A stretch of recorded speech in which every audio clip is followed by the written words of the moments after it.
Welcome aboard Delta Airlines. Please enjoy your flight, and thanks for choosing Delta.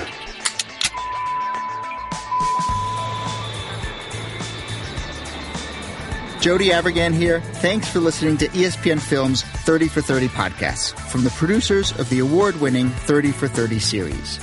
These new audio documentaries are an incredible collection of sports stories you need to hear to believe. It's really a win-win. Delta Airlines makes your travel experience easy and enjoyable with real-time bag tracking, e-boarding, and passport scanning during check-in. And ESPN's 30 for 30 podcasts make your in-flight time rich with stories that will keep you coming back for more.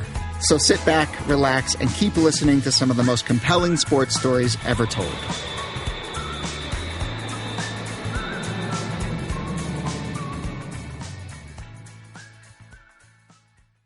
This is the best of the Dan Batard Show with the Stugatz podcast. A tweeter writes in, time for 3 hours of Batard holding Kaepernick's bleep.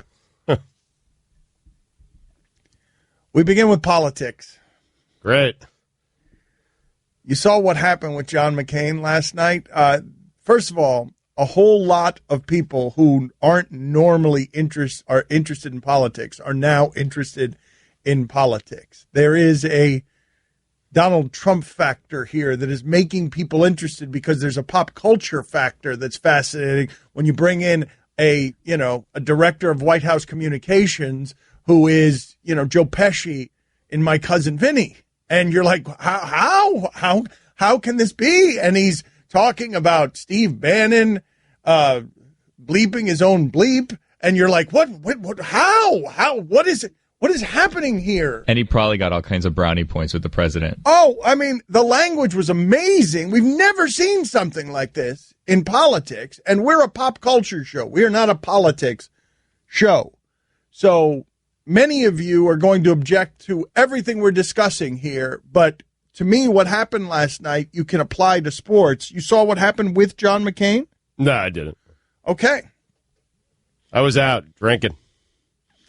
All right. It's birthday week, man. I'm 45 tomorrow. I was out last night, a couple of Tanqueray and tonics, little Patron shot, and I finished it all off with some Canadian Mist on the back deck. When do birthday weeks stop? Yeah. I don't know. Mine stops tomorrow. Tomorrow.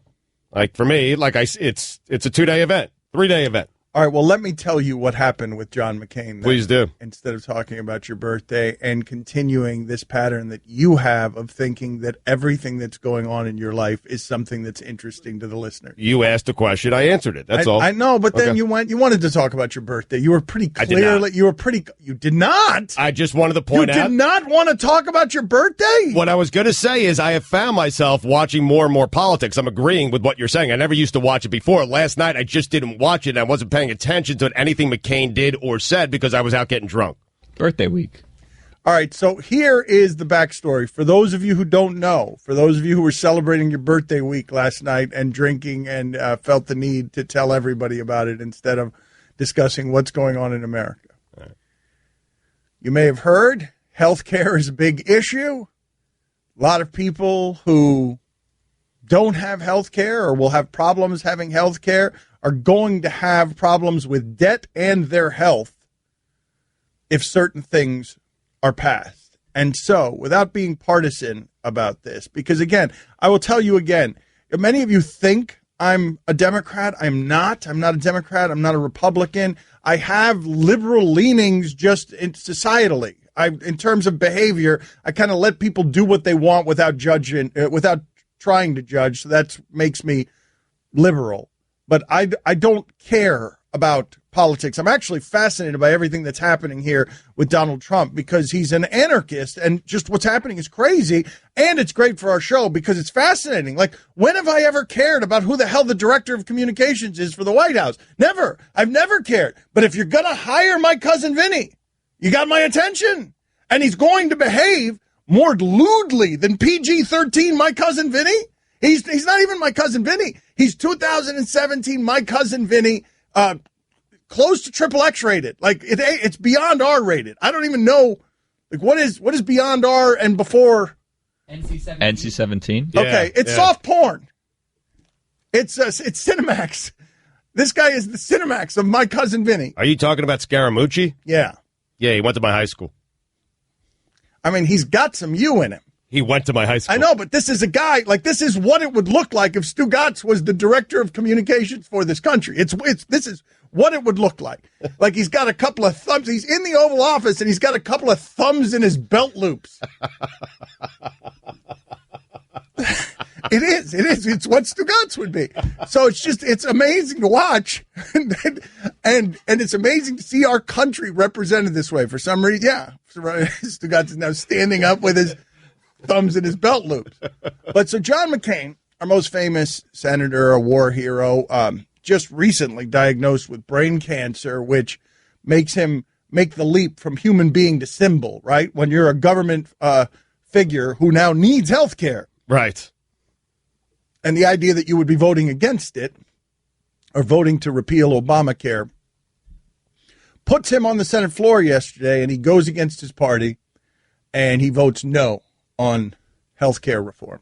And this was very dramatic. It was like out of a movie. But the part that I find fascinating as it relates to sports, because he just came out, he surprised people. People were not expecting him to do this. But to me, while I was watching it, and I was actually thinking of Kevin Durant, of LeBron James, of how people become defined singularly by the one thing that they do that bothers you. Because it was amazing to watch a couple of days ago, the amount of name calling that that just descended from the left, that just descended on war hero John McCain, calling war hero John McCain, a prisoner of war for more than 5 years, a coward because he did something politically that you didn't like. And it made me think of what we do in sports all the time. Right. LeBron James chose Miami. I don't like him. What a coward. What a jerk. What an idiot. Goes back to Cleveland. I like him now. And it's like, what are you doing? What are you doing when John McCain, war hero, becomes coward? Like, if it's that strong, are you a one-issue sports fan?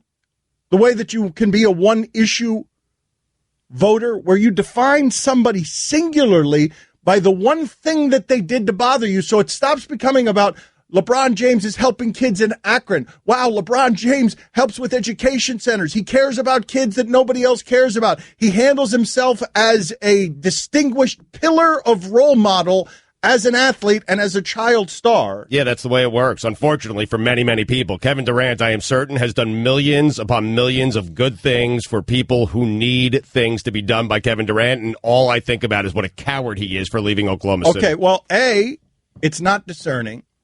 B, it's emotional instead of rational. C, it dilutes and contaminates your opinion and makes you do things like not vote T.O. into the Hall of Fame for things that have nothing to do with merit. And it's just a plague in terms of unfairness, given how multidimensional human beings are. Now, John McCain is not just 5 years as a prisoner of war hero. He's not just that. But nor is he just a coward who votes a way that you don't like. And so what happens is he changes his vote yesterday, and now he's a hero again. And it's like, what are we doing? Or a traitor. Right. Well, but the same people that were calling him a coward 4 days ago are now calling him a dramatic hero. Thank you. And it's like, what are we doing? I mean, that's human nature. Why are you surprised by that? No, I don't think. When he does something you agree with, then you applaud him. When he doesn't, you call him a coward. You know what human nature is? It's fun. Not wiping your butt. I remember one time Bomani said that to me when I said something. I permitted someone, I allowed someone, I gave an allowance of someone for misbehavior, and I said, that's human nature. And he's like, human nature is not wiping your butt. You got to be taught to do that. Human nature, you come out of the womb, you got to be taught to do that. Human nature is not to do it. So human nature is only an excuse so far. And what I'm telling you is do better on this front. Stop identifying people by one thing they did that you didn't like when they're multidimensional people. But why? I enjoy the way I do it. Like, you're going to tell me how I should root for athletes and treat politicians? Get out of here. You do it your way, I'll do it my way. What I'm going to tell you is generally be kind. Oh. That's what I'm going to tell you. But this ties... Not nearly as much fun, though. Okay, well, this ties into what it is we're going to discuss next, which is Stugatz's frustration for why everybody who's involved with this show is getting their own show, and he's not getting it because he decides to be this guy. Don't tell me what to do. They can't give you your own show because you're going to do stuff like that. Because you're going to spend 7 months killing Kevin Durant as a coward. Is the thumbs up, thumbs down like the official way to vote in the Senate, by the way? Because it's really dramatic. Well, he just yelled no. McCain just waddled out there and yelled no. And then waddled back.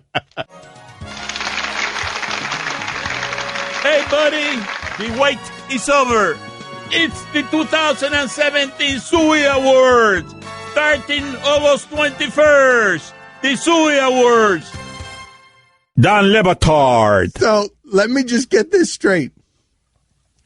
What you just gave us was limited fake John Lovitz as Will Smith's character in Bad Boys, Mike Lowry. Yeah, that's a ticket. I'm Mike Lowry. Stugatz. Righty. Thank you. There it is. Yes. Mike Lowry. Thank you. Glad we waited for it. That was a lot better. Thank you. This is the Dan Le Batard Show with the Stugatz on ESPN Radio. If you're familiar with the work of the mighty Stugatz, he has saucer eyes. He is someone who, at the buffet, eats with his eyes, brings back a plate of more than he can actually eat. And I say this metaphorically. He's not actually an eater this way. He just wants everything that's happening in sports. He wants to be a part of it. It seems like an awful way to go through life to see Jay Glazer on the sidelines at the Pro Bowl calling a play, watching it, and instead of enjoying or delighting in it, looking at it and saying, that should be me. I should be the one that's allowed to do that. It seems like a way through life that is not great. No, the way you just described sounds so much easier. Right. Just enjoy what's happening instead of coveting. I mean, hell, there's a life lesson here in just happiness in general in terms of the formula for happiness is notice what you have, not what you don't. That is not what Stugatz does. No, I'm working on it, though. I've talked to you many times about it. It's a slow process. What you're saying is right now I should be at peak happiness with my professional career, right? Well, as far as I can tell, you are getting all of the things that you have always wanted in every way. And more. And now you want more, though. Yeah. But now you always want more because Marty Smith just got a show. So what I want to cover with you is I love you, as you know, I love shared environments. I couldn't do a radio show by myself. I wouldn't enjoy doing a radio show by myself. It would be ponderous and it would not be very good. It would be obnoxious and it wouldn't be fun for any of us, me included. It's hard, man. Well, it is hard, yes. And it's not fun. You're right. But no, that's not entirely true. It's not fun for me. Right. I think it's fun for Jim Rome and Colin Cowherd and Bomani Jones and a lot of people who are good at it. I would not be good at it. Okay. Because I would be lonely and I just need interaction. But one of the things that we pride ourselves in around here as a value to ESPN is discovering the strong, good voices that are smart and sharing the platform with them, whether it's here on radio or whether it's on highly questionable. And many people have parlayed that into something else. Bomani has now left. He is starting his own show with another guy that we've had around here with Pablo Torre. Marty Smith is now, although this isn't our doing, he had a career long before us, but we discovered Marty Smith along with many of you. You discovered him here. Mm-hmm. Because of enjoying our interactions with him. And now he has his own travel show that's coming up because he's found a place where he can work and be different. It's real hard. At this point, when you think about it, there are not many, for as many people as we have eating at this sports trough, there aren't actually that many that stand out. Right. Yeah. Not many at all. I mean, we've got a lot of people right now giving you sports opinions to the point that I believe the sports opinion has been diluted. I believe that there are fewer and fewer people that you want to go to just because there are so many people gasbagging about the same damn thing. About, Kyrie Irving, at some point you're just done. You're just done. You don't want to talk about Kyrie Irving anymore. Tell me when he gets traded. I don't want to hear anybody's opinion on anything. Right. It's really difficult. You're right to find unique opinions in sports media. There's Bomani, there's me, and maybe a couple of others. Well, here's the thing with Stugotz as it relates to the me in that equation, because Stugotz absolutely believes, and Guillermo got scared the other day when he was watching the Mike and the Mad Dog 30 for 30, the lowest rated 30 for 30 in 2 years. As he was watching that, Guillermo got scared because he saw so many of the qualities that Stugotz has in Chris Mad Dog Russo. Yep. And you are a very unique personality that I believe, and this is self-serving of me because it serves me and it serves us and it serves this thing we love, that I believe is at its very best here. No doubt. Well, I feel sometimes like you have doubt about that because you'd like to branch out on your own and have some of these things. Stugotz would like to do a travel show. It'd be terrible. Awful. And he hates flying and traveling. I know. But Marty hasn't, so he wants one. But Stugotz doing Stugotz sees what Marty Smith, what I'm talking about when it comes to discerning, the thing we were just talking about. Yeah. Stugotz is so bad at discerning that he just sees Marty Smith has this thing. And the core thing that he feels is, I want it. At no point does he sort of discern, I wouldn't be good at it. It's a totally fair point. I know, but it's such a bad show. Me traveling around. It's terrible. But what I'm saying is, I just want a show, though. That's all I'm saying. Okay. Not like I don't want to leave this show and have my own show. I just want to build the brand here. And I want an expanded role at ESPN. That's all I'm looking for. All right, hold on a second. Let me backtrack for a second. I wasn't wincing at your expanded role. I was wincing at the phrase build the brand, like you're Ronaldo. Wow. I mean, I don't like to hear build the brand from Ronaldo. Yeah, I didn't mean to say that. I meant just an expanded role. That was I apologize for that because I don't like it either, to be honest. And I didn't like how it felt when it was coming out of my mouth. No, here's the thing, though. What brand? No, that is not what I would do. No, you absolutely have a brand. And you go from someone who people root for that brand to someone who people hate that brand the moment you use the phrase that you're building your brand. that phrase. Tell me I'm wrong. Sorry, man. Tell me that phrase. Put this on at Levitard Show. Put this on the poll. God, I hate that. If you use the phrase building your brand, are you a jackass? Just yes or no. I'm going to vote yes. I mean, but anybody, if you're anybody, I'm talking about LeBron. I'm talking about, Kanye, whoever it is you want to choose, Trump, anybody. If you're someone who uses the phrase building your brand, do you deserve to be punched in the face? Your facial expression when I said that. Oh, because I hate it so much. It is, right? Am I wrong about this, though? Do you guys not have the same reaction to when someone says something about building their brand? It's terrible. I'm sorry, man. What is your brand exactly? Like, how would you define your brand? I don't know. Let's figure this out here for a second. What his brand is, Reckless Everyman. It's Reckless Everyman because Stugotz is absolutely doing something that very few people at ESPN can do. He's finding humanizing connection points with people, with the everyman, with the every sports fan. I relate to people very well. Well, let me ask you this, Guillermo, because I don't think this is entirely right. Well, how about this? This is the question I want to ask you. How is Stugotz going to feel if the identification of Stugotz is lovable loser? He's going to like lovable. He's not going to like loser. Unless it somehow gets me a TV show. Lovable schemer? I'm good with it if it gets me where I want to get to, which is a TV show in addition to the show. Because Stugotz is not a loser, but he's absolutely tapping into some of that lovable loser stuff, is he not? The strange thing about him is that he likes the success. He doesn't like how he gets there. That's so, right. Like, he likes it to a certain point, but he doesn't really like himself. Right. I would say. He doesn't? Well, yes. This is the truest version of himself, cashing in at the highest levels of all this nonsense we do. But he would prefer if it were as Bob Lee. He'd rather be someone else. I'd rather be Mike Greenberg. It's such an amazing thing to say. And put it on the poll. Would Stugatz rather be someone else? Dan Le Batard. They've been around since 1896. Oh, get out your wallet. That's why I was getting the money ready. Stugatz. I don't think Stugatz should be fined for that. Great, money back in the pocket. This is the Dan Le Batard Show with the Stugatz on ESPN Radio. Texter writes in, I smell a coup by the Stugatz army coming, a Studeta.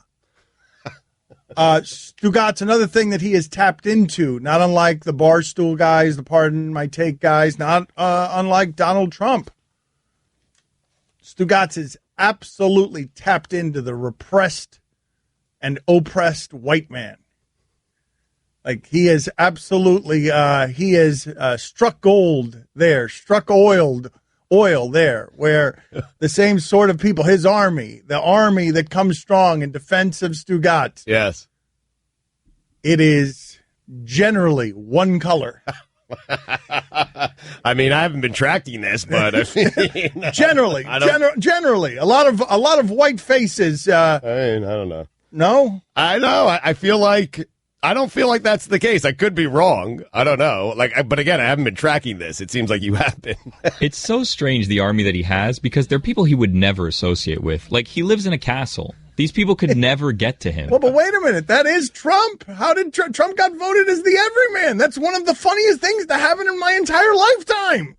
Like, the idea, Trump's more like us than these politicians. It's one of the most amazing things I've ever seen. Like, wait a minute. Trump is the everyman? I mean, listen, I take exception to that, Guillermo. Like, I mean, who's the guy always hanging around, talking to our fans, having lunch, like just, being chummy with our fans? It's always me. That's true. I mean, it is. I enjoy talking to our listeners. I really do. Interacting with them. I agree. You're great at it. I've got a story for you here that amazed me yesterday that I just heard. That is something I never considered. Oh, no. No. This isn't about you. Oh, it's good. not about you. It's about some old Miami Dolphins and the things that happen with finances in sports that will just make your jaw drop. You've heard the stories about Manny Ramirez getting pulled over, and he's got, like the last 7 of his paychecks are in the glove compartment. And it's tons of money that's just in his glove compartment. This actually happened, and I can't believe it happened. And I was talking to somebody yesterday, and I was just amazed by it. So, Tim Bowens, former defensive tackle for the Miami Dolphins, had a bad experience very early in his career with a financial person, right, and then became hugely careful in a way that was not, just somewhere between cheap and paranoid in terms of where he would put his money. And he got to the point that he had $4 million in uncashed paychecks. And this would seem to be jarring, I think, to just about anyone listening until you consider that one of his teammates had more than that in uncashed paychecks. And this is something that I've never considered.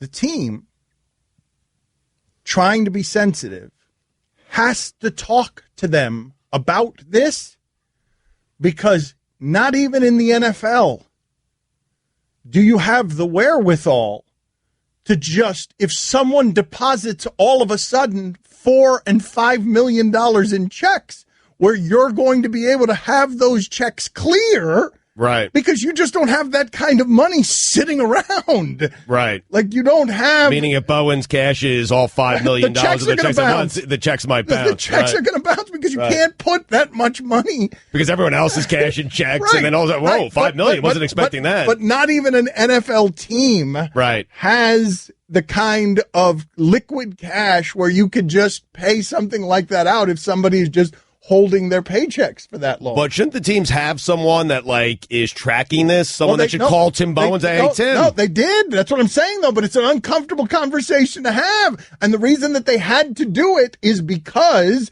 they're like, we don't have the liquid for this. If these two guys decide that they're going to deposit their money all on the same day, all of a sudden the Miami Dolphins are going to have checks bouncing all over the place. How long were they holding checks for? I mean, it has to be a long time. If it's arriving at $4 and $5 million, based on the way, after the salary caps in that sport, after the signing bonus in that sport, you're talking about weekly checks that usually aren't that. That's not 3 checks. That's a lot of checks. Because I'm imagining a scenario where they sell the team and now the new owner is on the hook for unpaid wages from a previous ownership group. Right, wasn't on the balance sheet. That's right. That's good right there. That's good. That's funny. They're just things that you don't think about. So we've got Tim Kirkshaw on the show today, 11 o'clock Eastern. Marty Smith is going to join us as well. Odell Beckham is a polarizing figure. On purpose, it feels like. Odell Beckham, it feels like, is like a millennial on steroids. All the things that people complain about in millennials, it seems like they're all there with the talent to allow him to be a diva. Now he's saying one day he'll be the NFL's highest paid player. That's not possible, right? No, I think he should be, but I don't think it's possible. He's one of a handful of guys I tune in. The NFL's kind of not like that where you're tuning in to see individuals. He's one of the individuals I tune in to see. Him, Aaron Rodgers, a couple of others. But no, I don't think it's possible. Well, but I don't think you actually think he should be either. You think the highest paid player in the NFL should be a wide receiver? I mean, Dan, he's got 35 touchdown catches through 3 seasons. You don't he's need to so good, man. Whoa. You do not need to explain to me that this is among the best people catching a football that we've ever seen. But that position doesn't get paid that way. No, it doesn't, which is, I'm saying I think he's deserving of it, but he's never going to get it because that position doesn't pay that way because all the money's going to the quarterbacks and J.J. Watt. Okay, but when you say deserving of it, we're all in agreement that the quarterback is the most important position, and then by extension, it becomes the most valuable position, right? Yeah. I don't think he's deserving of it, and that is no dilution on his greatness. I don't think that you can be great. I don't think Randy Moss is the best I've ever seen. Randy Moss is the best football player I've ever seen, period. Across the board, best football player I've ever seen. Okay. I don't think Randy Moss is worth that either because the quarterback position is disproportionately, even when Randy Moss is being great his first season, all he's giving you is 17 touchdowns. Right. But we're talking okay, no, you're making very good points, but Derek Carr just got $25 million. Would you rather have Derek Carr or Odell Beckham Jr.? Well, but no, you're not paying there for the greatness of the player. You're paying there for the value of the position. Right. I mean, Joe Flacco is the highest paid quarterback in the game. Kirk Cousins, if they franchise him again next year, is going to make $9 million more per season than any quarterback in the league. He's going to make $9 million. If they franchise him again, he's going to make $34 million for a season, $9 million more than what Drew Brees is making. So I guess your point is right. It's just not going to happen for Odell Beckham. I don't think we're ever going to see a wide receiver paid the way that the best quarterbacks are. You want more of the Dan Le Batard Show with the Stugats? Tune in starting at 10 Eastern on ESPN Radio and ESPNU. Dan Le Batard. Did you know that Jose Canseco's finger fell off during a poker game? We did a good show today, man. 68% of the audience said no. That's all we got today. Is that all? Our job is done. Stugats. That's a quality program we put together. Good job, everyone. This is the Dan Le Batard Show with the Stugats on ESPN Radio. If you want to talk to Tim Kirkshin, he'll answer just about anything. 786-456-4837. Baseball questions, life advice, whatever you got, Tim Kirkshin is here for it. We always enjoy his company. We ask you this question. Tim Kirkshin, do you do direct deposit or do you write checks and mail them? I write checks and mail them, Dan. I have some things direct deposit because people who I work for say this is the best way to do it, so we're just going to put it in there. But I write every check by hand. My wife does all the business at home, But if I have to write a check, I always do it by hand rather than trying to do it on a computer because I'm not very good at those things. Does Tim Kirkshin also distrust those newfangled computer thingies? No, I just distrust myself. I really stink at technology, and I have for my entire life. So I just don't have any faith that I'm going to do it right. So I choose not to do it because I'm afraid I'm going to screw it up, not the technology. In what other way is Tim Kirkshin most obviously a caveman? Like, what is the one example that you would put in front of people to illustrate, look, man, I don't know anything about anything because I am someone who comes from a different generation? Well, I do a day-by-day book every day in the major leagues. So I write down who wins every single game, winning pitcher, losing pitcher, standings, that type of thing. Yeah, you need to stop doing that. You need to stop doing that. It takes you how long? Don't ever stop doing that. How long does it take you? It's about 30 minutes a day. Yeah, don't do that anymore. What do you need it for? Well, hold on a second, Tim. Do you enjoy doing it? No, is it useful? He can't enjoy doing that at Tim, this do point. you enjoy There's doing no way it? he enjoys doing it. Let the man answer. I'm guessing he enjoys he can't doing enjoy it at this point. It's familiar. Go ahead. I'll let him answer. Yeah, I don't particularly enjoy it, but it has value for me. Even if it doesn't appear that I'm understanding what's going on, it's like osmosis. I can write something down. I can see it better. And when I write it down and see it better, I can remember it better. So it's a labor of love, to say the least. I've been doing it every day since 1990. I've never missed a day. So I must like it to some degree, but sometimes I say, boy, I wish I was doing something else right now. But I repeat, I'm getting some value, and there is some satisfaction in it when I finish it every day. Does Jim Harbaugh look like the uncle who, while playing in the family reunion wiffle ball game, flips his bat and yells "Gonzo" after hitting yet another home run off of his 12-year-old nephew? I don't even know him, but I guess that has really happened. Yes, no doubt. Yes. Let's go out to Jacob. Jacob, you're on with Tim Kirkshin. Go ahead. Oh, Stu, what's going on, guys? Tim, who would win between a foot race between Adnan Burke and Stugatz barefoot around the Miami Marlins baseball field? Wow. Adnan against Stugatz? Yeah.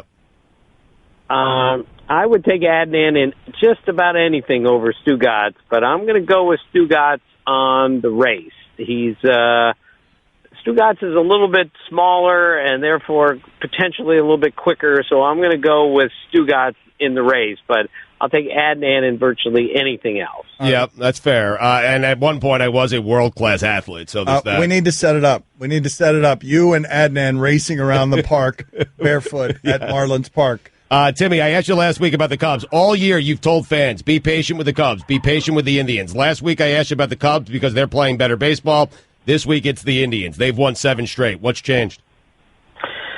Well, they've got their pitching healthy. Danny Salazar comes back tonight. Corey Kluber had another great game the other day. So their pitching is starting to line up, but mostly they're starting to score some runs like we thought. Walk-off homer, grand slam the other day for Edwin Encarnacion. They're going to win this division, maybe not easily, but I'm certain they're going to win this division, and they're going to be a handful on October the 1st.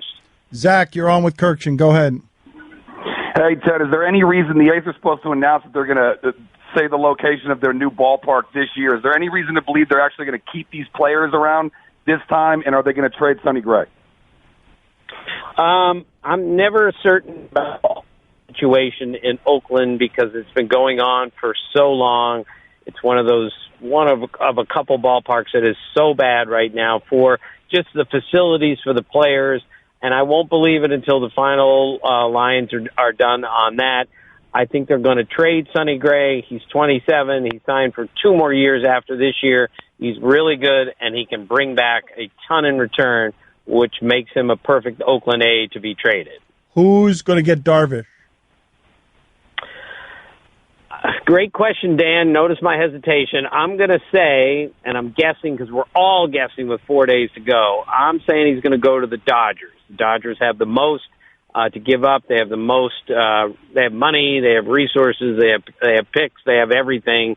They're a very conservative organization, but I think they're going to look at things and say, we can win the World Series with this guy. Maybe they can win it without him, but I think he would really put them in a better position. Why has he been so bad lately? Is it arm stuff, velocity stuff, or is it just baseball?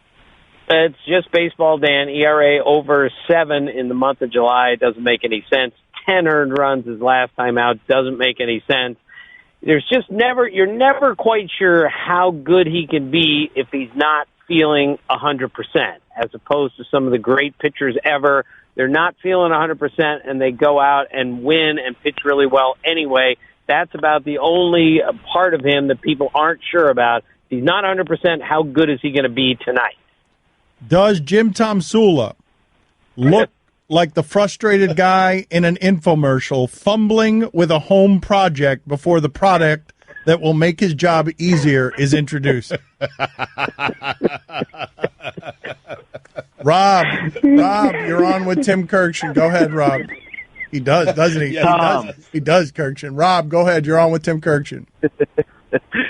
Tom, if a hot dog is not a sandwich, can a hot dog be classified as an American taco?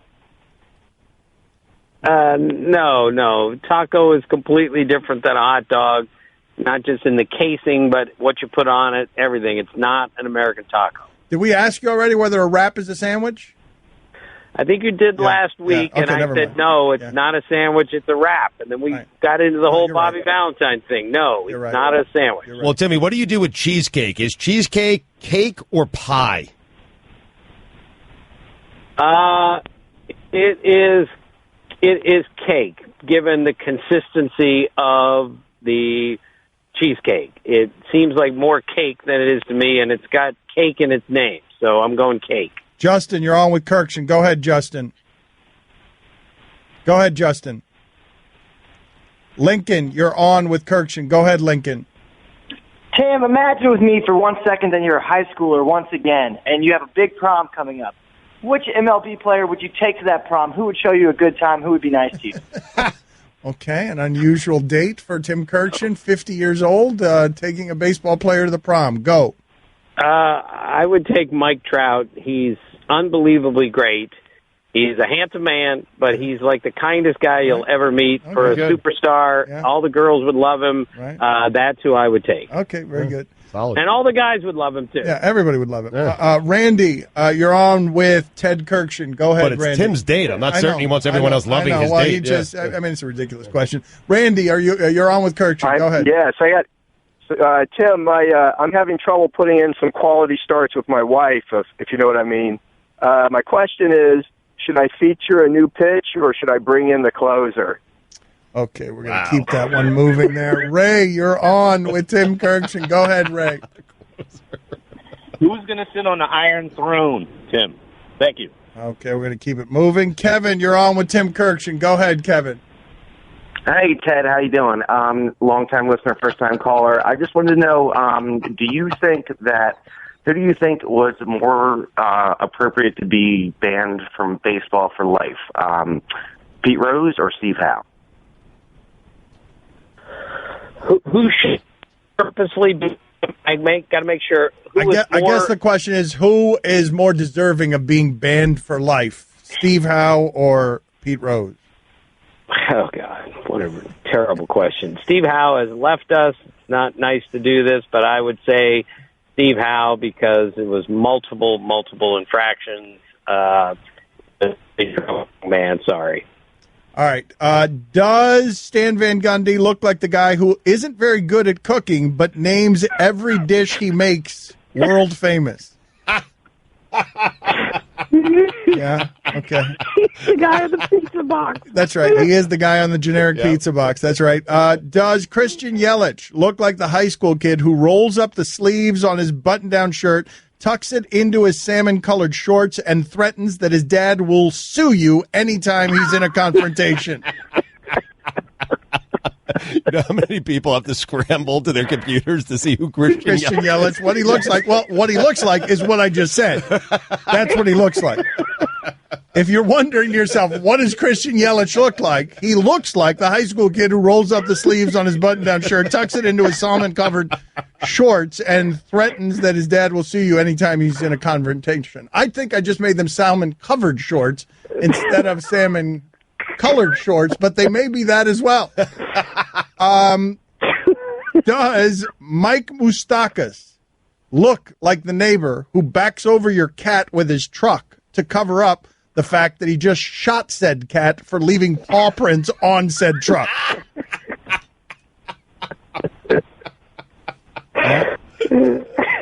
Okay, so that's pretty good. Does Tim Kirkshin look like the friendly mail guy who, when a package arrives that's slightly too large for your mailbox, kindly places it on your porch after you open the door and shout thank you? He turns and politely exclaims, "Just doing my job," as he joyfully scurries back to the mail truck and takes off down the street, singing along with the Beach Boys hit playing on the local classic rock station. Yes? Yes?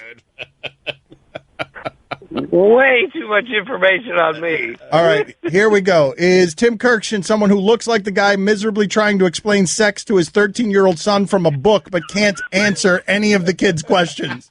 I had to do that when my son was 10. What a disaster that was. 10 years old? How did you get sent in there to do that at 10 years old? That's early, He was man. taking family life. And at the end, the next day, I had to explain a word which I can't use on the air, I don't think. Okay. So I had to explain. The next day he came up and needed a clarification. He said, "Dad, is it one word or is it two words? Is it and blank or is it and blank?" Yeah, okay, thanks. Good Then work. I had to explain the spelling of it. It was so funny. The next day, a 10-year-old said, "Thanks, Dad. I know that was really hard for you to do, but I only have one question. Is it one word or is it two?" And then, like 8 years later, we're watching some terrible movie at our house, and some woman came on, and he just looked at me and said, "Dad, it's 2 words." Don Le Batard. You're just allowed to give me one word on what you think. I tell you, American flag, you give me one word on what you think. Go ahead, Chris. You're only allowed one word. Freedom. That's what I was going to go with. Stugats. Guillermo. Bald eagles. What? It's 2 words. Well, I mean, God, $2. That's a fine. $2. I mean, That's a fine. Do you realize? You realize how hard it is to be that bad with 2 words, man? apple pie. I got 2 words for you.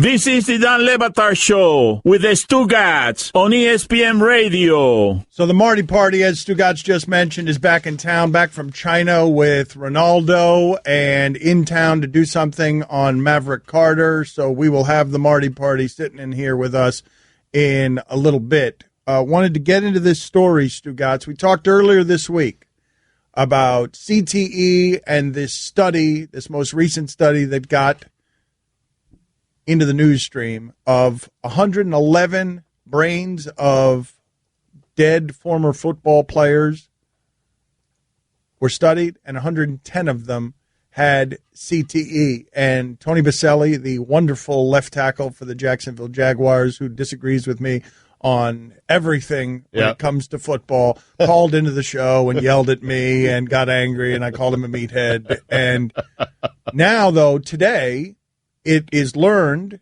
that one of the guys in the NFL, one of the few guys in the NFL, known for his brain, and this isn't to indict the other guys in the NFL, but usually NFL guys are guys that you associate with their brawn, with their athleticism. There aren't very many NFL players that you associate with brain power. But this guy who plays for the Ravens, and I don't know if I'm pronouncing his name right, John Urschel, plays for the Ravens, and he's got a chance to go to MIT. He's been featured by HBO Real Sports. He is excellent at math, uncommonly good at math.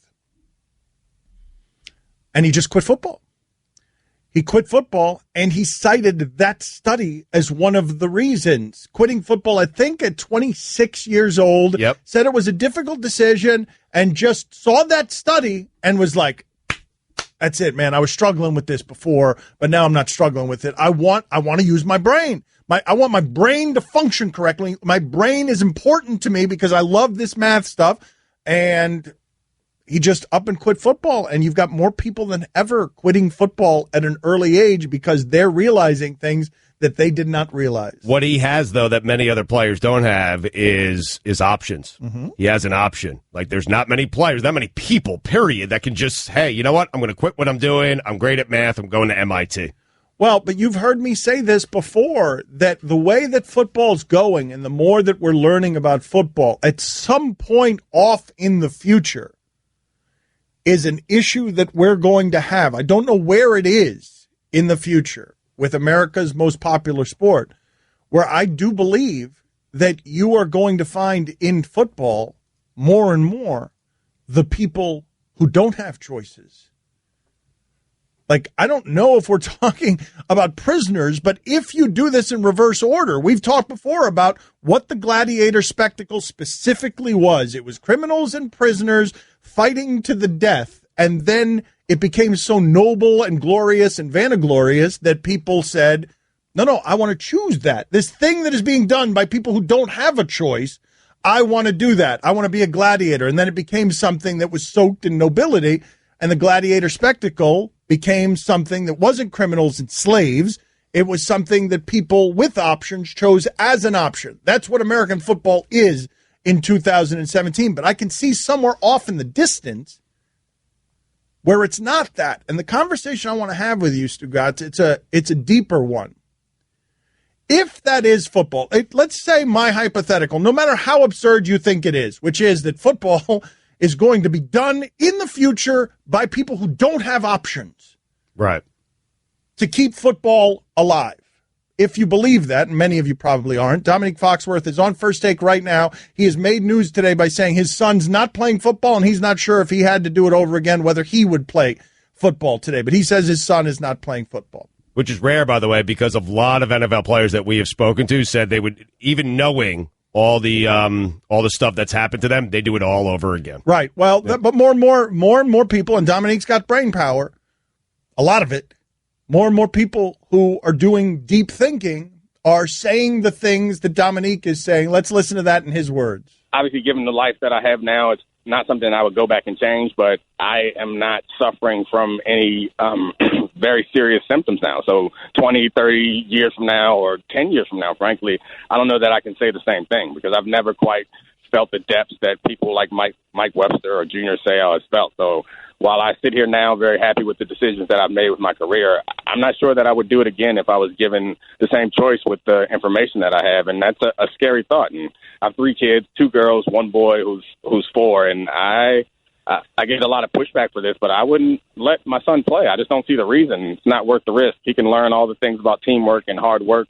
He can learn those playing soccer or basketball, and hopefully he can do something better than play football. He can use his brain, not to bang into other people, though. Stugatz, so this is what I want to ask you. Let's say, no matter how absurd you find my hypothetical, because we're a place where we'd like to challenge you to think. We're not telling you how to think, but we'd like to ask you if you would like to think. Let's say my hypothetical, just accept it, no matter how stupid you think it is right now. Okay. In the future, it's just going to be people without choices who are playing football. If that's the case, can the sport possibly be as popular? Because the reason I bring this up is a couple of reasons. One, the NFL works very hard to protect its image because largely what you have is not unlike basketball. You've got a largely white customer base where the money is, and you've got a lot of black players.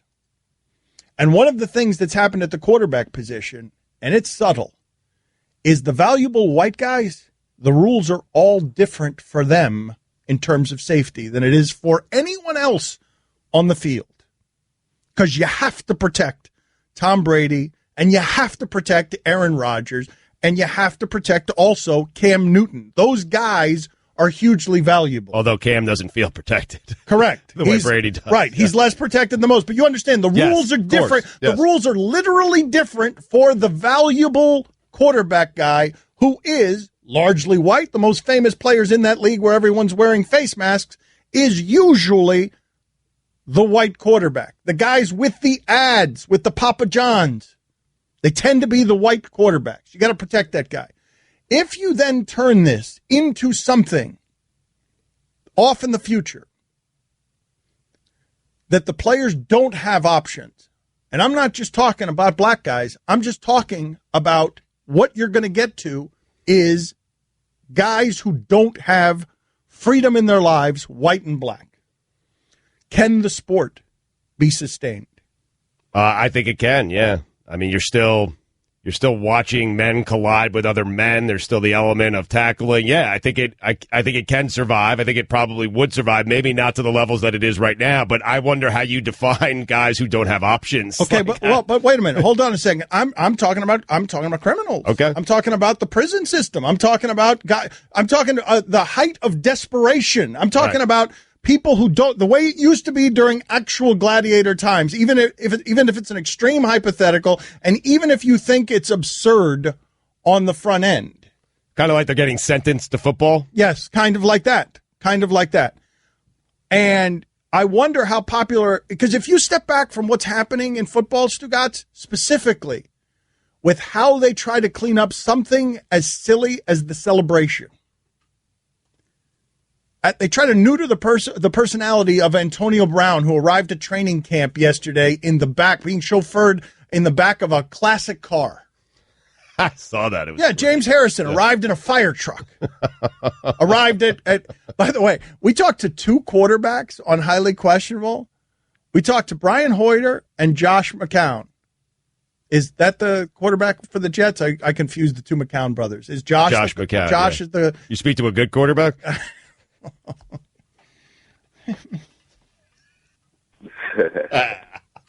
Sorry. I asked both of them. I mean, was that necessary? Was that necessary? Probably not. Like what? You were on a roll. You had a flow going. No, but I'm in dangerous subject matter as well. Like, did you not notice that I'm in dangerous subject matter? Like, I wish sometimes you would notice when I'm in dangerous subject matter. I can't help myself. But this is what I'm talking about with our electrical fence and us being the dogs and me knowing where the electrical fence is and what the electrical fence does and usually staying away from the electrical fence. And you just go running right into it with your McCown jokes and your Brian Hoyer joke. And what ends up happening is we're going to all get electrocuted one day. And we're going to be sitting in the yard with your feces. And you're going to look up at me and wonder, why did we get fired? And I'm going to be like, you! It's you running into the electrical fence and pooping in the yard. That's a hard no. Boring. Anyway, let's pick up this conversation. We got an hour and change to go here. Because you were right. I mean, you were on to something really good, and it was dangerous. McCown and Hoyer, though. But I didn't even get to the story of what McCown and Hoyer both. I asked them both, give me a name. First one that pops into your head. First one, you look across from the line of scrimmage, and you're like, oh, my God, I'm terrified. And both of them said James Harrison. And I thought it was a good damn story that would have been a softener to all the hard stuff we were just doing. And I'm not saying that that's not a good joke you made. It's just not the time for it. You're right. Don Le Batard. Like with the training of a puppy, I believe we will be in a serious racial discussion or something that's serious and has landmines around it. And what you will hear is me yelling, no, Stugatz, no, because he's pooping on the rug. Stugatz. Like we're headed there. Because he's just in the background forgetting that we're on television and he just makes a mess on the rug. This is the Don Le Batard Show with the Stugatz on ESPN Radio. Many of you are saying that I should be fined. You get mad at me whenever it is that I yell at Stugatz. So I have put $5 in here. I have been fined $5, even though Stugatz and I both think I shouldn't have been fined there because I wasn't actually mad at Stugatz. There are certain things comedically around here that work better if I get annoyed by them. It was comedic tone, and I don't think you should have to pay it, to be honest. That's right. Think you should take the money back. Nope, I'm paying it. That's it, $5. But I want to continue the conversation we're having. The Marty Party will be here in 10 minutes, already lurking around here, back from China with Cristiano Ronaldo. But the point I was trying to make of if you accept the absurd hypothetical of somewhere off in the future, the people playing football will be people who don't have options. You realize you get into a place, Stugatz, where the NFL doesn't actually have to sell itself as this pure brand, and yet the NFL tries to sell itself as this pure brand, as Americana. It's why it links up with the military on stuff. It's why it fights accusations of impurity. It's why Commissioner Goodell comes down so hard on people who get in trouble off the field. Sure. And all of that is part of what they believe builds their popularity. And so I do believe that their popularity would be hurt if everybody playing at quarterback, for example, looked like a criminal. If you didn't have anyone in that league, however it is that you imagine criminals looking, if everyone playing in that league was all tatted up, right, playing quarterback. Mm-hmm. It's the same thing that being the leader of the team. Well, but what I'm saying is the faces of that league tend to be pure, not problematic. You see what Cam Newton causes. He's not actually problematic. All he's doing is dancing after first downs, right, or walking out of a press conference because he's kind of mad that he lost the Super Bowl. But you see how we behave when just one of those guys is something less than Peyton Manning. Correct, because those are the faces of the league. Peyton, when he was playing, Brady, Breeze, guys like that. And Aaron Rodgers. But you see what's happening right in front of your eyes, right? Like, yes. It's fairly amazing that league would alter its rules to literally protect its most valuable images. Like, that's crazy when you step back from it. It's one thing to say superstar calls in the NBA. It's another thing entirely where you've got a position that is being kept healthier than the others because of how important the image of that position is to your league, because you know good and well by your commissioner's iron-fistedness when it comes to the guys who are actually criminals, accused of criminal behavior. You know how overzealous he is about wanting to protect the image of that league that's not even real. It's not even true. It's an image for a reason. It's a perception. It's not reality. And I'm not even certain how many people care about that image. Oh, no, but I'm saying that they would care if everybody, Stugatz, here's where I'm saying they would care. Colin Kaepernick is not a criminal, but Michael Vick is telling him to cut his hair because he wants him to give off a different appearance. If everybody in that league at quarterback looked like Colin Kaepernick, yeah, that league's not as popular as it is right now. I don't know how you could say, given that you have to have meetings all over the place if you want to even sign Colin Kaepernick, I don't know how you could dispute that. Catch more of the Dan Le Batard Show with the Stugatz, 10 to 1 Eastern on ESPN Radio and ESPNU. Daddy, where do babies come from? Honey?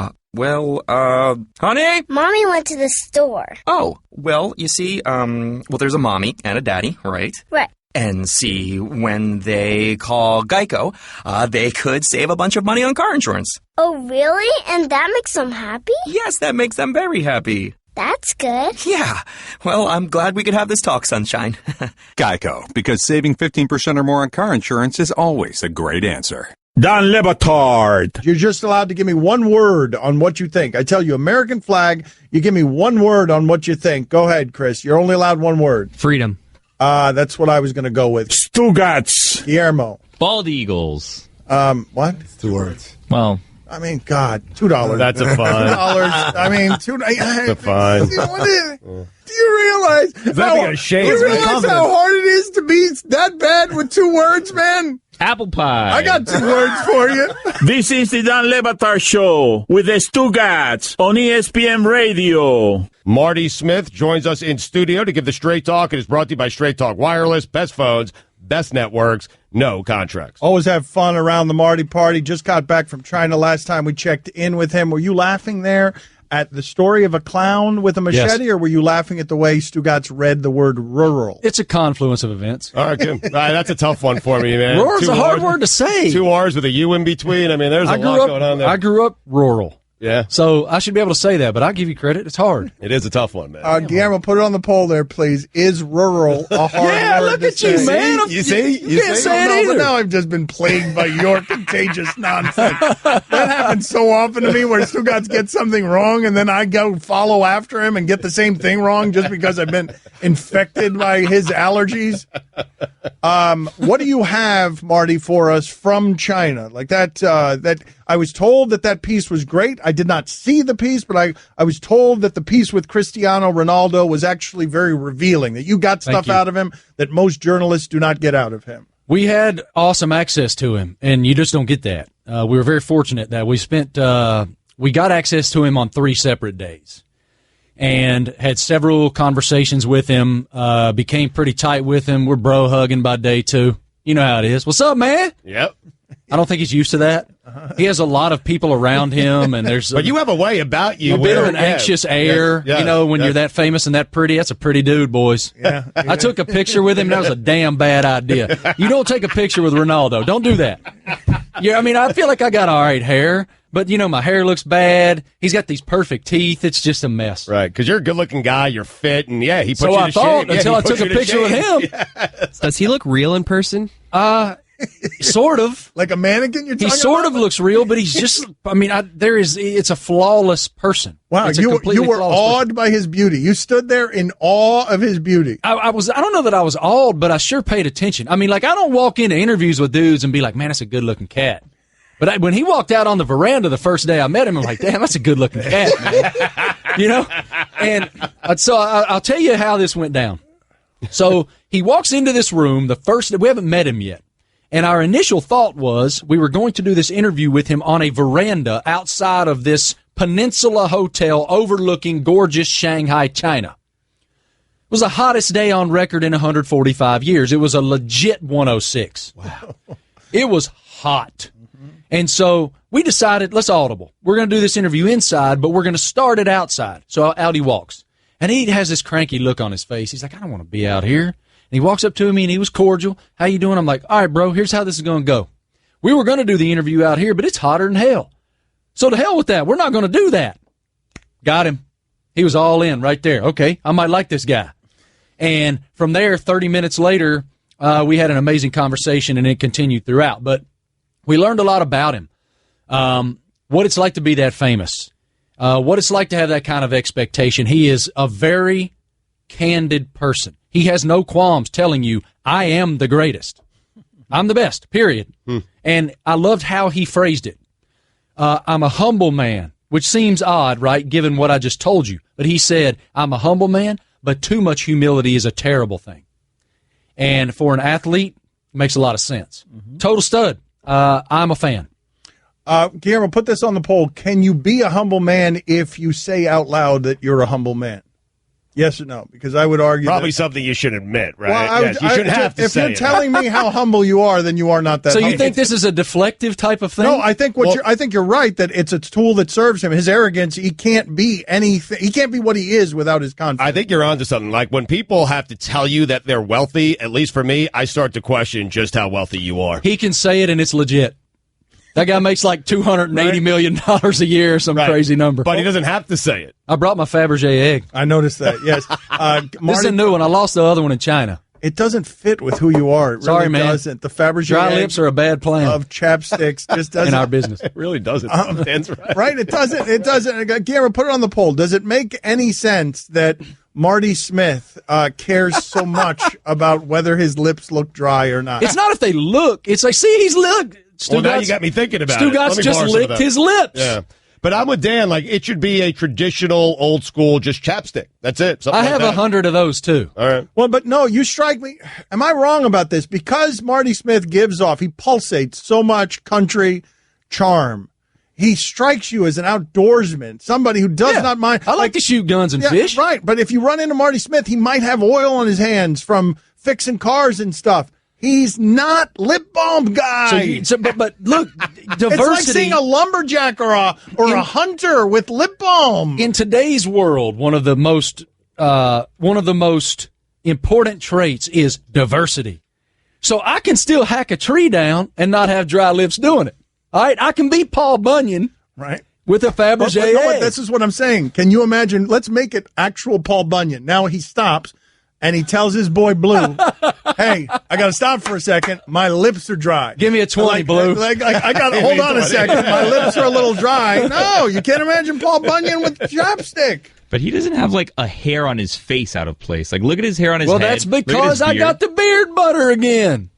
I got to get on this beard butter thing. Every time I come to Miami, Florida, I love seeing you guys, man. Right, because of the but beard my butter? favorite thing is beard butter. Yeah. Not only do I get the beard caressed, but also combed. Mm-hmm. Man, you get this every day, don't you? That's right, every day. God, you're spoiled. That is correct. What do you got for us? What's the best story you got for us from China? All right, I got a really good one. So we spend the first 2 days in Shanghai, and then we get on a 6 a.m. flight on day 3 to fly to Beijing. All right, we fly to Beijing. Ronaldo is going to show up in the afternoon at Beijing. So we have this Jonathan Wiley, who's here. If you guys could show him, he's back there in the corner somewhere. Hey, Wiley. So he has this plan. He has this whole trip mapped out to the minute. So he's decided, boys, we can get to the Great Wall of China. We have to see the Great Wall of China. Well, hell yeah, you do. You're China. I'm never going to China again. So we land in Beijing. We throw all this gear in this like Volkswagen Bug van thing, and we haul freight to the Great Wall of China. Wait a minute. Somebody had to climb using all that camera equipment and stuff up all those steps? Somebody did that? Yeah. Oh, yeah. Greg and Sam Hoderman. Father-son group, Crown Town brutal. Films, our boys, they shoot all of our stuff, okay? So we get to the Great Wall of China. We have about, 8-minute window. 10-minute window is all the time we got at the Great Wall of China. So and you're right, Dan, it is a haul to the top. Right. All right, we're running. Up the stairs. Up the hill to get to the stairs, up the stairs. So, and we're all sweating our tails off. It's 100 degrees outside. The boys are carrying that gear. Jonathan's got like the tripod thing on his neck running You got up the hill. beard butter, nothing but a microphone. I got the egg, baby. You're the talent. You're the talent. I'm playing the talent card, right? You don't have to carry a single thing. So what we didn't realize is that it was that far up. We'd be carrying you. So that's true. We actually were laughing because we had a fifth guy. We had a fifth guy with us. It was just us four from ESPN, but we had a fifth guy that was our audio guy who was a Shanghai guy, but he was American. And we are convinced if he'd have been with us, he wouldn't have had a snowball's chance in hell. He'd have never made it to the top of that mountain. So you get up to what is basically a ski lift, right? You get on this ski lift, you go up to the Great Wall, and it is stunning, okay? I was moved, emotionally moved at seeing this wonder of the world.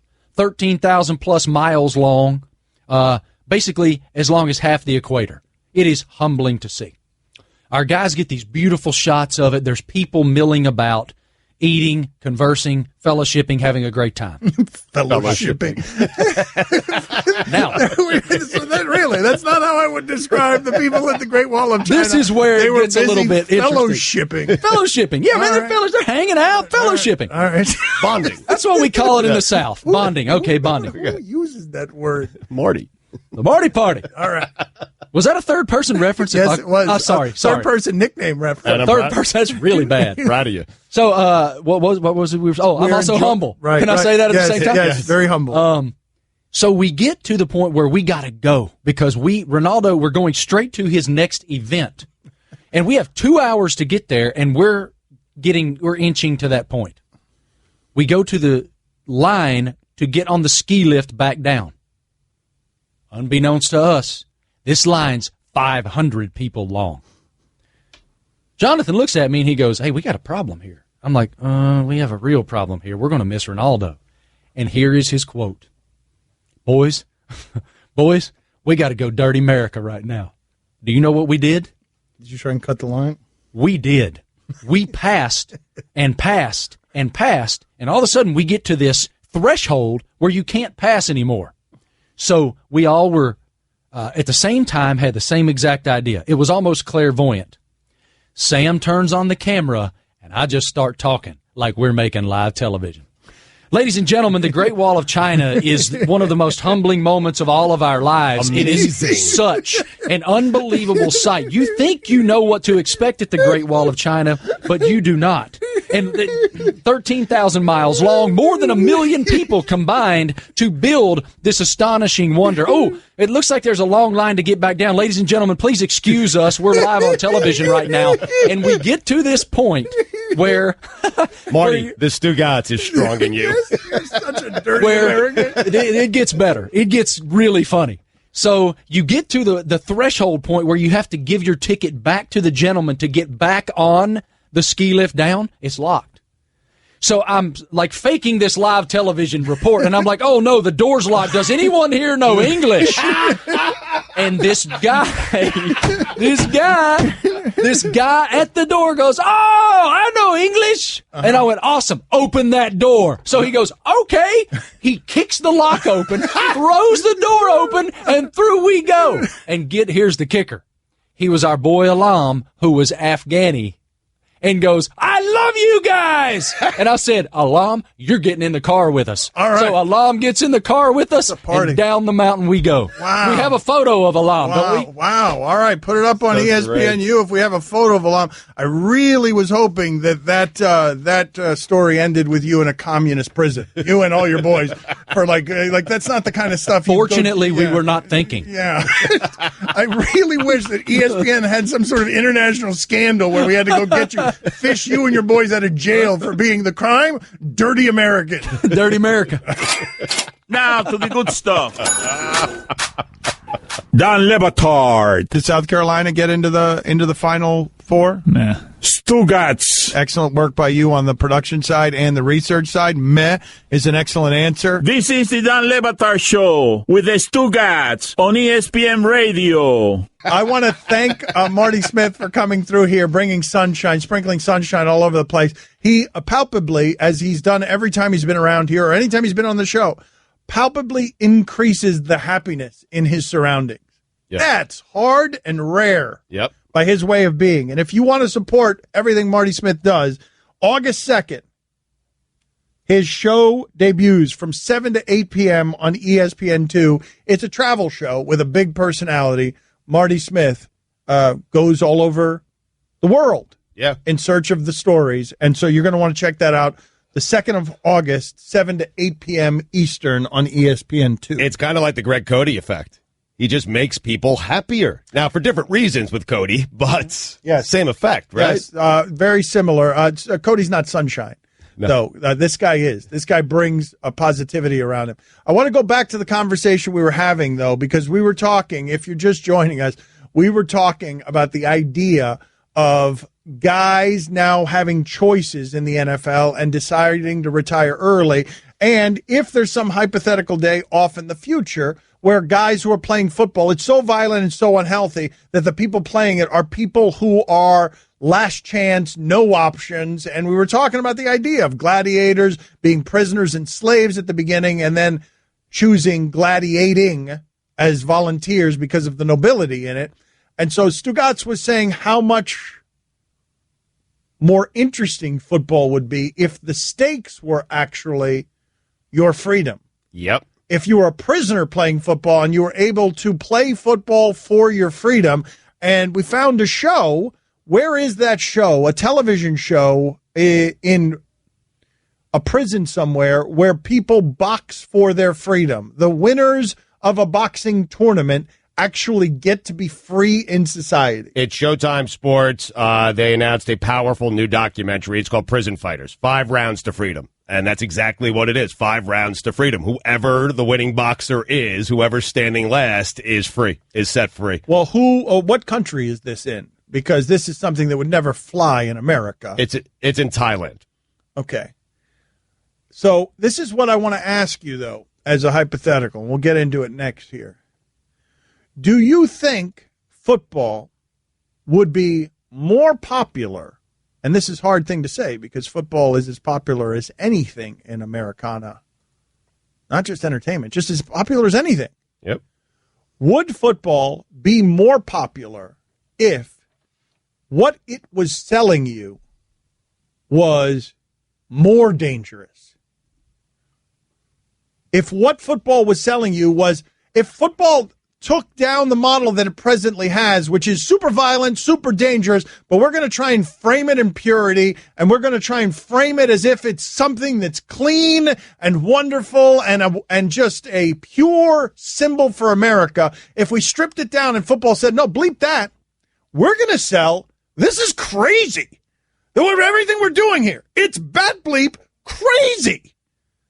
And that's what they were selling to 25 to 54-year-old male demographic with money.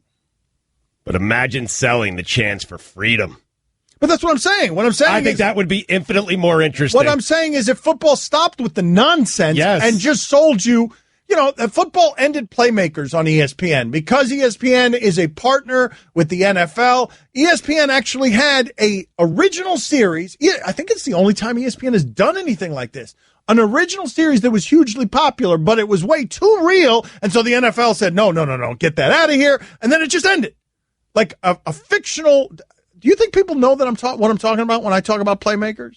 Older people. I mean, put that on the poll, please. Do you know what Playmakers was? But it got very popular at ESPN because it looked so dirty. It looked so dangerous.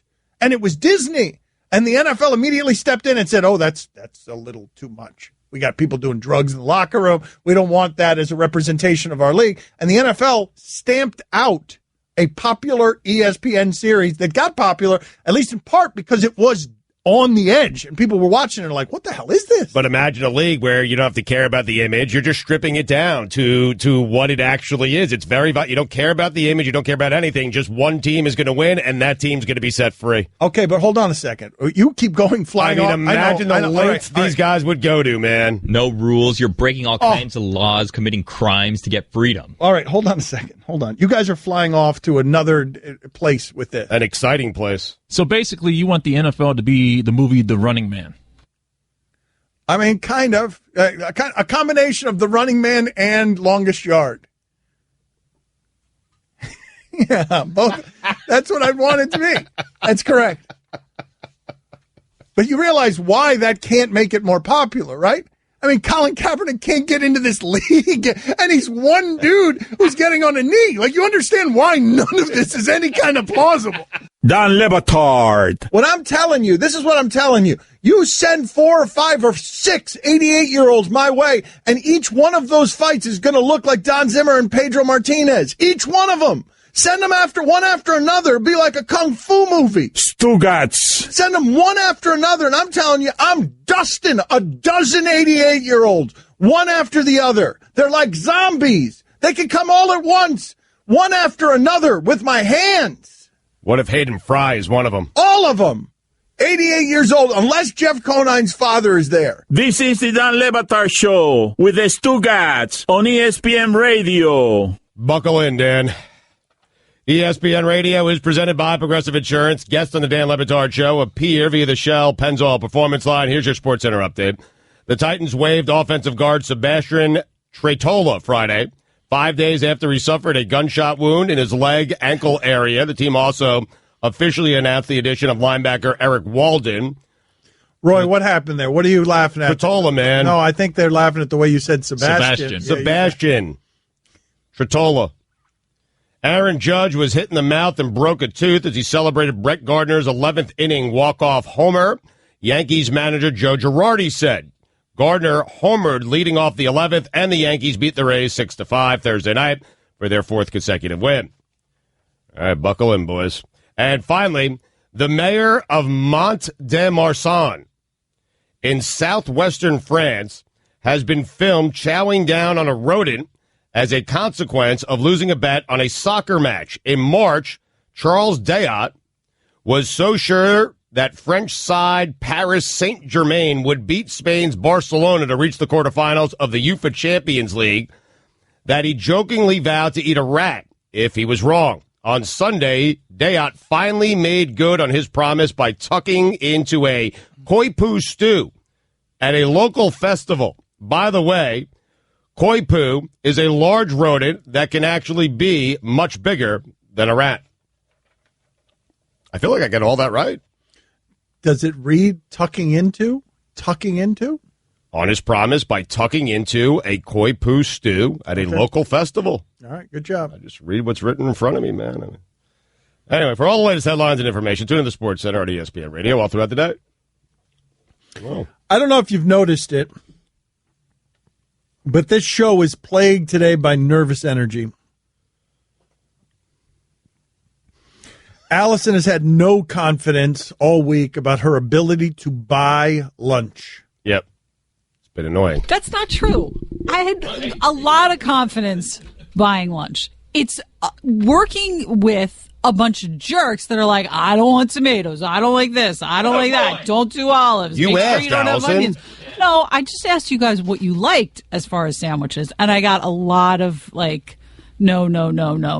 And chips and soda. No, I know. Okay, she's just incredibly neurotic, but it's not aided at all by her partner in neuroses, Guillermo over here, who's been spending the entire show just fearing the next segment, which is the club, which he is very popular and he tends to botch. Disagree. I haven't been fearing it. I've accepted that I will mess it up. Oh, that's good. And I'm living with that. You know what? Because I think, Dan, I think you agree, it's been a good show today. And it's been well run by all the guys in Mike's absence and Allison.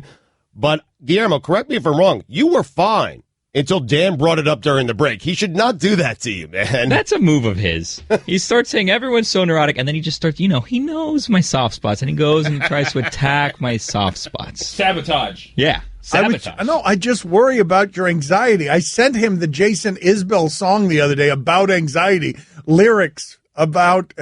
Stugatz has just got his finger in his mouth. I got to tell you, I got a tooth extracted, man, and I don't know. Like, Dan, I didn't fill the tooth back in. I just left it extracted, and it's a big problem, and I'm going to have to go talk to my dentist because he told me not to, and food's getting stuck in my teeth everywhere. I just hate doing this show with you and looking over at you when we're in conversations, and you've got a finger that's just burrowed deep in your mouth, and you're just excavating there, and what I'm watching you do is I know that you are taking chewed up food, dislodging it so you can re-eat it, and it's disgusting. You have some of the worst teeth I've ever seen. There's dentist story after dentist story after dentist story over the last 15 years. It's bad news. I'm telling you. Kids, floss. All right, so good life advice from Stugatz. Kids, floss. Excellent advice. Let's update the polls here since we've got Guillermo botching the club here in 10 minutes. The Twitter poll is brought to you by Upside. That's not right, man. Save big on travel and get a big gift card every trip you buy. You love Upside.com. That's Upside.com. At Batard Show on Twitter. Is Dan jealous of the success of Wake and Take? Stugatz is doing a local hour here this month only where he does 9 to 10 and I come in a little bit late. And, of course, instead of resting, I've just been seething with jealousy. So is Dan jealous of the success of Wake and Take? 67% of the audience says yes. All right. Did our push get Justin Bohr into the home run derby? 54% of the audience said yes. Do any of the Miami Marlins know Guillermo? 73% of the audience said no. Did we make Marty Smith? Man, is this Wake and Take just you taking credit for stuff? Yeah. Okay. 51% of the audience said no. Cheesecake, cake or pie? What do you think here? Cake. Really? 51% of the audience, a lot of votes on this one, said cake. Victory. I feel like it's a pie, man. Anyway. Pie's thinner. Cake is thicker. I guess. Isn't pie, is there such a thing as a thick pie? No, and it does have crust, the cheese. Well, it has like a similar substance to like key lime pie. Yeah. Which isn't a cake. Well, but no, wait a minute. Cheesecake doesn't have, it's got those crumbles, but cheesecake doesn't have a pie crust. Well, no, does it? New York style traditional cheesecake, I believe, has that. Yes, it does. It actually has like a thin layer of crust. Okay, it's a cake with pie crust. Like a regular cake, I can put my finger through pretty easily. Cheesecake, it's going to be like... tough. What? Because it's going to stop on the pie portion. Yeah. The crumbs. The crust, yeah. Can it be a cake with pie crust? It's a cake with... Or is everything with pie crust a pie? Never mind. Keep it moving. All right. If you are someone who uses the phrase building your brand, you deserve to get punched in the face.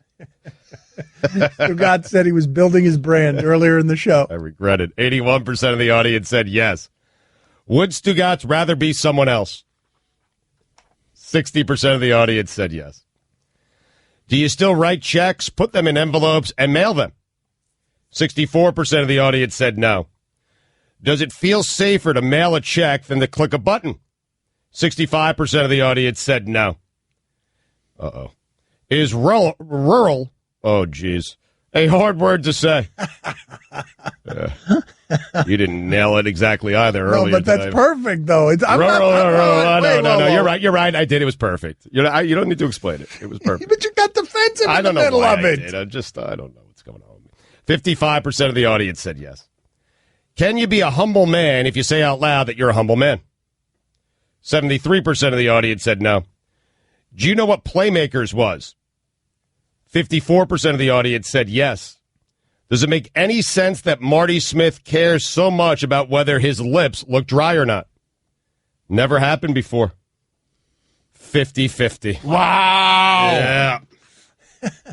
You can listen to the Dan Le Batard Show with the Stugatz 10 to 1 Eastern on ESPN Radio, and you can watch on ESPNU.